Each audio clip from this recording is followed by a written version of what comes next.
Welcome to the Kaiju Podcast. I'm Ralph. I'm Jorge. And today we're talking about the monster that challenged the world. 1957.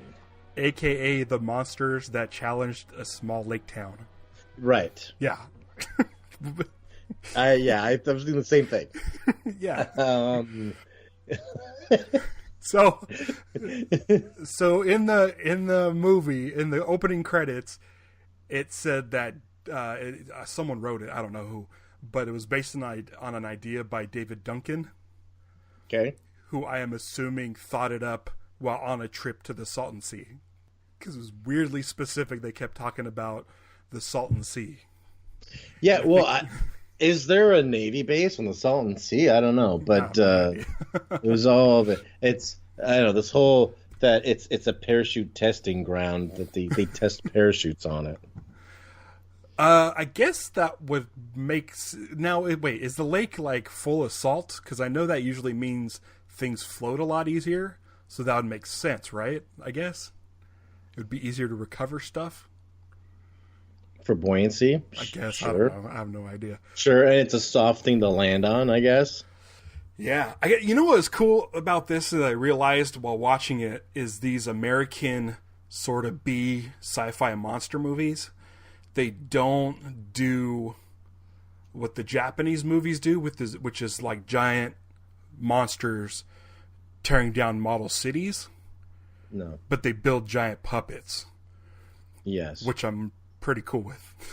Oh, you're saying like look at like the movie we saw where they spend the money on the puppets, being big, versus the Japanese spend the money on the buildings being big. I guess it's like the Americans are more interested in giant bugs as opposed to giant building eating monsters. I don't know. Yeah. I guess we haven't really seen a lot of these. Like, we've seen the Blob, and we've seen them, and then this. Yeah. I think are kind of the Americanized, like, American monster movies that we've seen. And I just realized that they kind of have that theme where it's just giant puppets as opposed to Kaiju. Like, there's no costumes. Yeah, but there's no I guess the giant claw had a little bit of that. That's our Rodan. Shit, perfect. That's what I always wanted. This says a lot. Now, I haven't seen this movie before. And no, I'd skip it because it looks like it's a caterpillar. Yeah. And I was like, I don't really get the caterpillar appeal or the scariness of a caterpillar. Yeah. But the reason why the reason why we watched it, usually we just kind of, before we record our episodes, kind of decide what we want to watch next. Someone on our YouTube page suggested this movie. Great.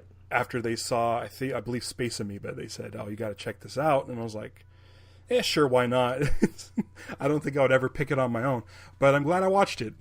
Yeah, I really enjoyed it, especially one aspect to it. Well, first of all, it's not a caterpillar, as it turns out. But it looks like a caterpillar. But it is. Yeah. They definitely like going, it's a mollusk. Yeah, and I'm like, I don't see it until the end. Yeah, they did a thing where like they were really trying to make snails look scary. Yeah. They're like running all that footage of snails devouring things. Uh-huh. And it was like, yeah, but they're snails. They don't scare me. And I don't think they would survive in salt water. Well, there are sea snails. Oh, yeah, I guess so. They do. Those do exist. Oh, going back a little bit, the font. It's a good question. Never thought about that. How do you fight those guys? Yeah. Go on. The font for the movie, like with the title of the monster that challenged the world. Yeah. It was just like a regular like Times Roman numeral font. Yeah. Like it was just like boring. Yeah. I was waiting for it, especially with the buildup where it was like, it looked like it was the sun setting, but it was the title and it came, this blob like coming towards the screen. I'm like, ooh, it's going to be awesome. It's going to be a big kind of goopy, spooky font. And it was just like normal. Yeah, it definitely has to be like a thing that the monster that challenged the world probably wasn't the script title. No, it was a placeholder or something. And then they just, all right, got to put this out. All right, this is the Mollux doesn't work. The monster, and they're like, and it's like that conquered. It didn't. No, come on, just didn't quite conquer. Challenge. It's like the monster that stumped us for a moment. Yeah, I guess it was challenging. Very like, yeah. I mean, okay, listen. If you're to go head to head against this, it seems like it sucked because you would get shriveled. Yeah, that sucks. But I think for the most part, if you kept your distance, it's a snail. It's going to go pretty slow. Yeah, it seems. Yeah, that it was hard to figure out how easy it is to puncture it, but I know caterpillars and snails are really soft-bodied. And they didn't kind of address like the how thick his skin was. Yeah, his eye isn't that thick. No, and the eye, it killed that one, right? The movie's kind of tough because they keep saying them, but we only see one at a time. Right.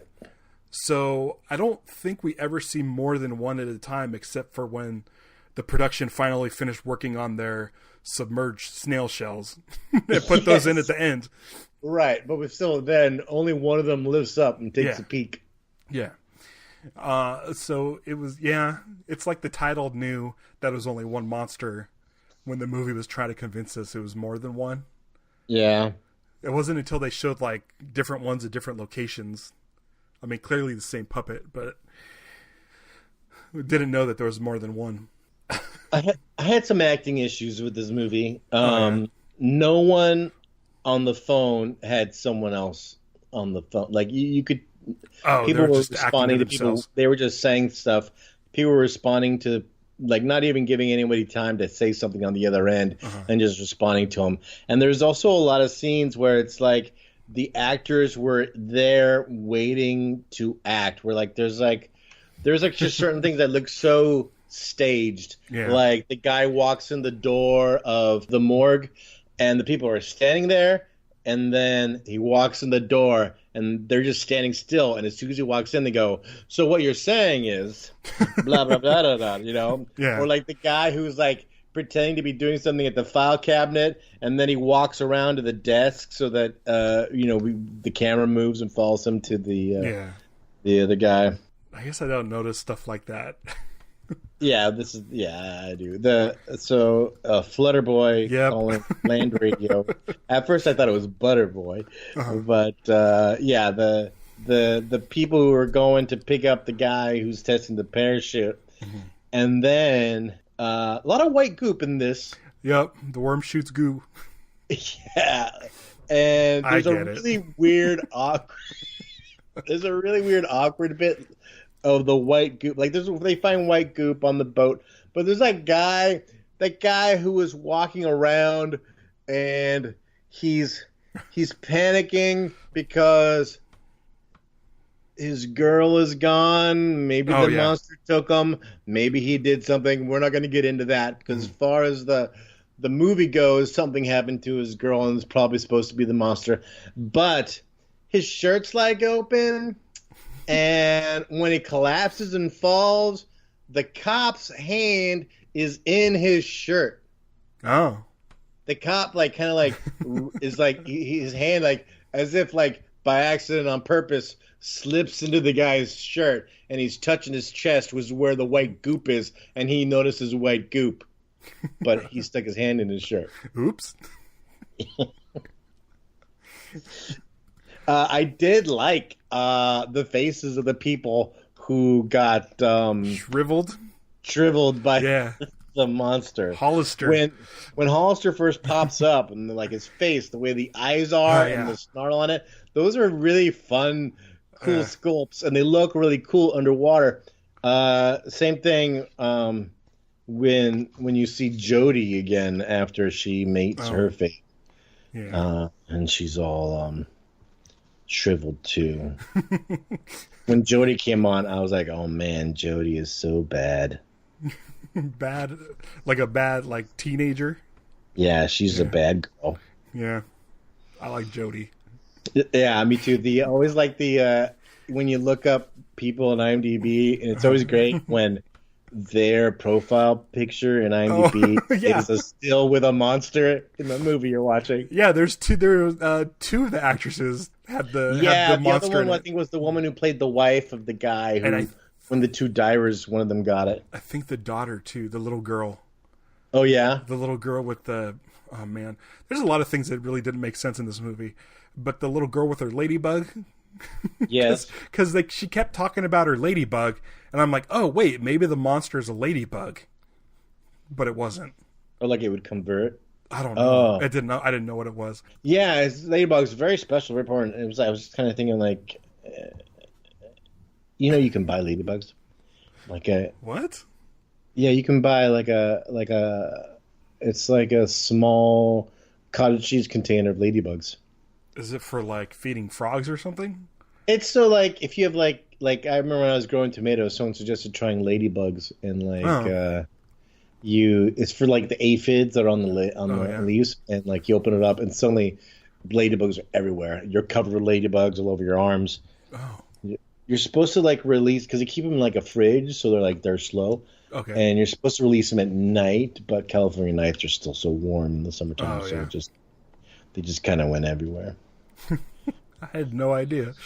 So they wiped the goop and they kept it in like a cigarette case. They're like, hey, here's the stuff I want. Yeah, well, I don't know what that was. I was like, okay, so I wrote, science is the bad guy. It's like at first you're like, oh, this scientist is like being like, sure, it has nothing to do with what we're doing. Mm-hmm. And you're like, oh, is it going to be one of those kind of stories? And it wasn't. Like you're kind of like waiting to set up like cover-ups or something, but that didn't happen. Yeah, I feel like there was a lot of stuff set up that there was no payoff for. Right. A big one later on that really, really let me down, which I'll talk about when we get there. The white stuff, they refer to it as a simple marine secretion. Okay. That sounds gross. There's a lot of like classic cliche tropes. I don't know if these weren't so cliche back in the day, but like the morgue guy offering sandwiches that he keeps in the drawer. Yeah. And they're still cold. There's also like I also liked there's like some parts that reminded me of Jaws. Like he was like, we got to close these beaches. Yep. There's only one guy who complains. Yeah, and then he never comes up again. That's it. And you don't really hear about them closing the beaches as far as it affecting anyone else. Right. Well, except Jody and her boyfriend, who look like Norm Macdonald. The doctor, Collins, I think, is I recognized his voice. He was Captain Hook in Peter Pan. Oh, really? Yeah, the head doctor guy with the eyebrow. Cool. I didn't notice that.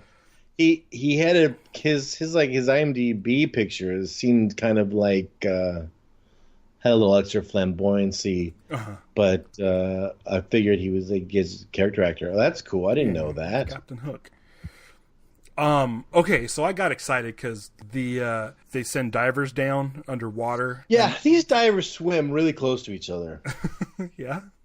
Like I felt like in case one of them drowns and they need to grab him by the chest. Definitely like almost like hitting each other's arms. Like their heads swim so close to stay in the frame. It seemed like. Oh yeah, but they found this big underwater what looked like a balloon. Yeah, yeah. But at first I was like, oh, cool. They made like a egg prop or something, but then I was like, oh, it's just a balloon. But then it turns out it was an egg. Right. And I thought it was like a parachute of one of the guys that got lost. But that's when we get our first look at the monster. What do you think of this guy? He looks like a big caterpillar. I mean, yeah, I think the shininess, the eyes are cool. I like that the pincers move. Mm-hmm. But it's definitely like a big, solid chunk that doesn't move. It's kind of like, seems like just like the little bits of extremities can move. I think the best stuff happens later on when it's actually like inside the, not the police station, the lab? The lab. Yeah. Like just because it's like, it reminded me of like the Queen Alien or something. It's like just a big goofy puppet. I did like when Blake had his head in the monster's pinchers. Oh, yeah. And then it shriveled its head. There's cool violence. I mean, there's definitely some stuff in there. There's stuff in there that was scary. I actually had like a little moment where like I kind of jumped inside. I jumped at one point too. The keeper of the dam or the bridge or whatever. Yeah. And it just comes up from the side. Yeah. Yeah, that was a good scare moment. I think this movie, all the shriveling was awesome, but seeing Blake's head in the thing and see it actual shrivel live, that was great. I wrote the monster's a pretty good puppet. All the underwater footage is just kind of kept reminding me of the submarine ride at Disneyland. Yeah, but I really like the submarine ride. there's something about that, like frogmen and monsters and stuff. Like, yeah, that's something we don't see a lot of anymore. Actually, I take it back. The animatronics, because so much of it was like animatronic puppet. Yeah, is quite good.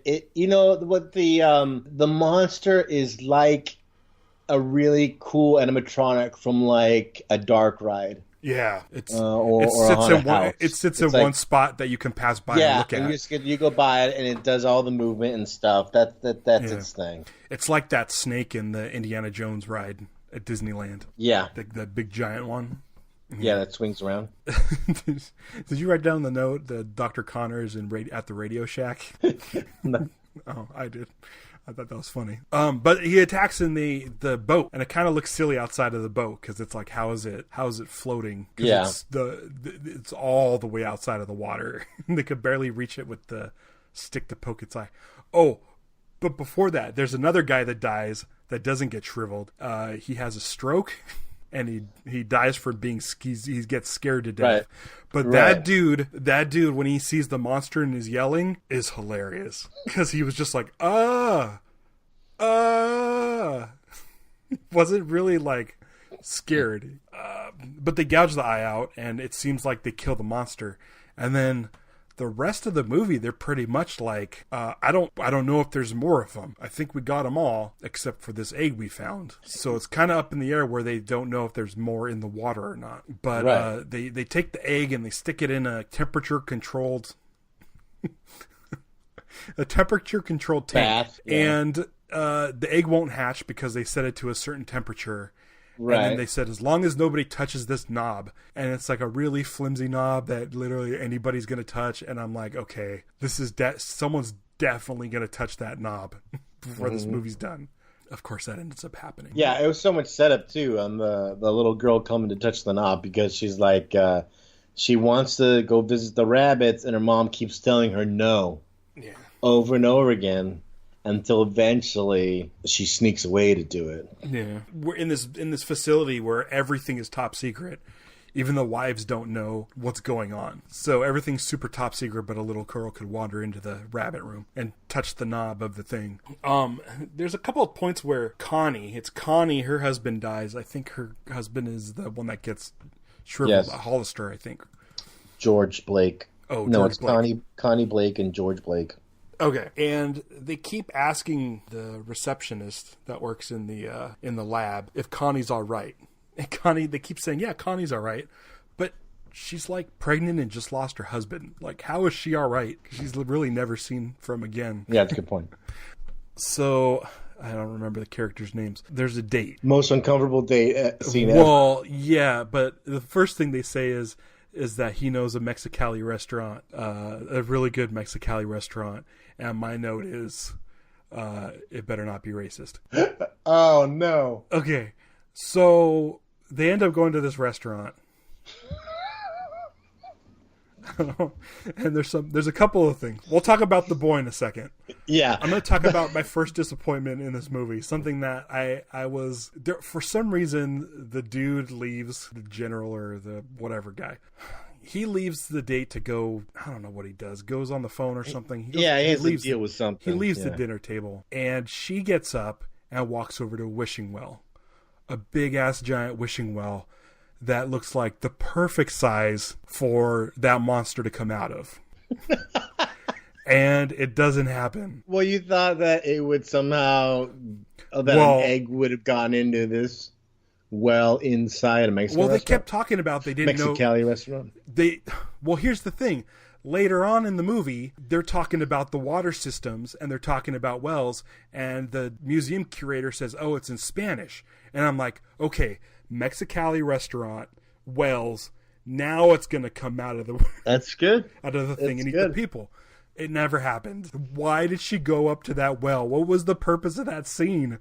Did they plan on having them come out of this? I don't get that scene at all. There's so much that no payoff. It's like there's something about this need they felt to create a love story, a romantic thing between just some two really dry kind of characters. There was just not much going on there. The whole bit, how like the general guy's all like awkward all the time. Yeah. And when the scene ended, I'm like, okay, so what does this pen have to do with anything? Is he going to do something with the pen?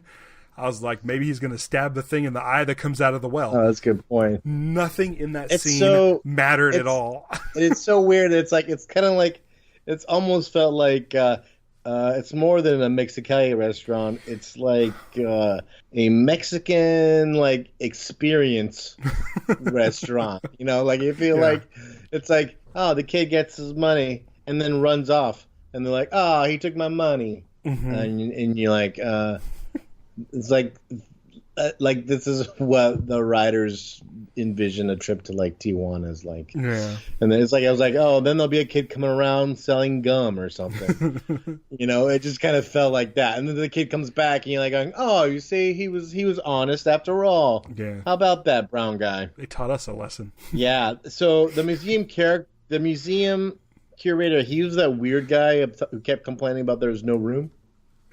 Oh my gosh. Okay, first of all, I loved it. So first of all, they show an establishing shot of the museum. And I'm like, okay, we're at a museum. And then they cut to the interior, and in the foreground, he has a calendar of a hunky Native American with his shirt off. Now, and this dude is eccentric, and I kept saying this dude better get eaten. He kept complaining that he wasn't getting the proper funding for an extra wing of the museum or something. He's like, oh, I'd help you guys, but I don't have a place to put all this stuff. It's like he was trying to get them to reverse some sort of vote on giving them extra money to expand the museum or something. I was waiting for that guy to get eaten. That didn't pay off either. It was great because then, like, I was like, there was definitely a lot of like they threw a lot of character people in these. Well, and that's another. There's also like the operator who's always on the phone with her mom. Yeah, like her whole bit is that, and then they have this moment where like oh Jesus, I just got so scared. I didn't realize my dog was under my desk, and then she touched my foot. There's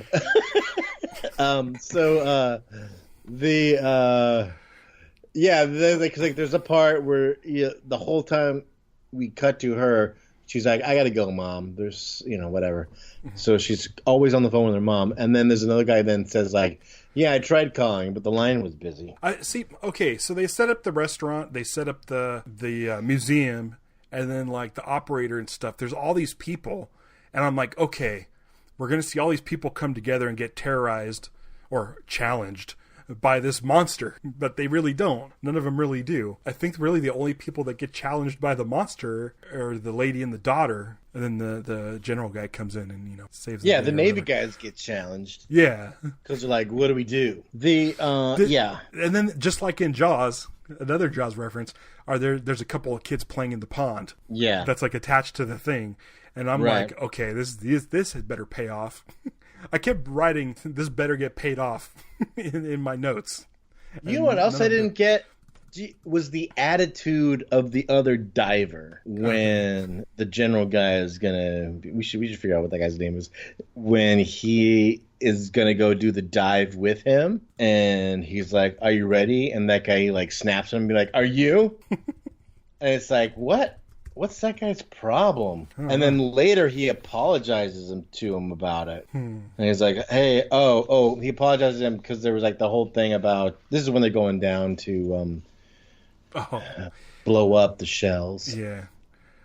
Commander Twillinger is the dude. Commander Twillinger. And he's like, Hey, sorry about what happened down there. I wrote, I think it's safe to say this is the same dive footage of the previous scene. Oh, I didn't notice. I might have been taking notes. Oh, so it was also what was funny was like the underwater acting close-ups. So it's like there's like the dive footage was like something that they had to like get some B-roll or some real divers do it, and then they had the guys in like some kind of like water tank doing close-ups of like their faces and reactions. Yeah, and pretending that they're doing something. Did you notice every time they went to talk, it cut away? Right. Yeah, like they couldn't even fake that. They would just put his hand up to his mask, and then it would cut away to hear them talking. I like the giant snail shells. The giant snail shells were pretty good. That was very submarine voyage. Yeah, giant underwater props are fun. I like that. Yeah. This is where they started talking about the wells on the map. They talk about the different waterways in the wells, and then it's in Spanish. The map is in Spanish. Oh, right. So I'm like, wells, Spanish, Mexicali restaurant. There is a well in there. Nah, it didn't happen. I was kind of bummed. It feels like that well was so giant too that it was built to stick the monster in there. My next note is they keep talking about them, but we've only seen one at a time. Mm-hmm. I'm at the lab now at this stage. In my notes, I'm ready for like the big end at the lab. Yeah, I'm ready. Speaking of another thing that didn't pay off, so there's this lab and there's a gigantic snail in the lab terrorizing, and he's got the kid and Gail are trapped in the broom closet. Now First I want to say it's like when they go back, all the rabbits are gone. Yeah, did it eat all the rabbits? The monster ate all the rabbits. Yeah, how it got it out of the little holes, I don't know. It doesn't have hands. But yeah, okay, so they run and hide in the closet. And Twill has a couple of options hanging on the wall. Okay, right. He has... The first thing he starts doing, he just starts grabbing chemicals. He just has like a bunch of like flasks and beakers and stuff of chemicals and just starts throwing random chemicals at it. Cool. I'm cool with that. But it's all right because handy. We see over his shoulder in the back there is a big fire axe. Yes. And this isn't like on location. This is a set that was built. And the production designer decided to put an axe right there on the wall. This is the classic theater trope. Like, if you're going to put a gun in the scene, it has to fire. Yeah. So he grabs the fire extinguisher. It's like, and then cut back. And he's like, all right, here we go. Now it's going to happen. And he comes back with, of all things, a fire extinguisher, which we hadn't seen yet. No.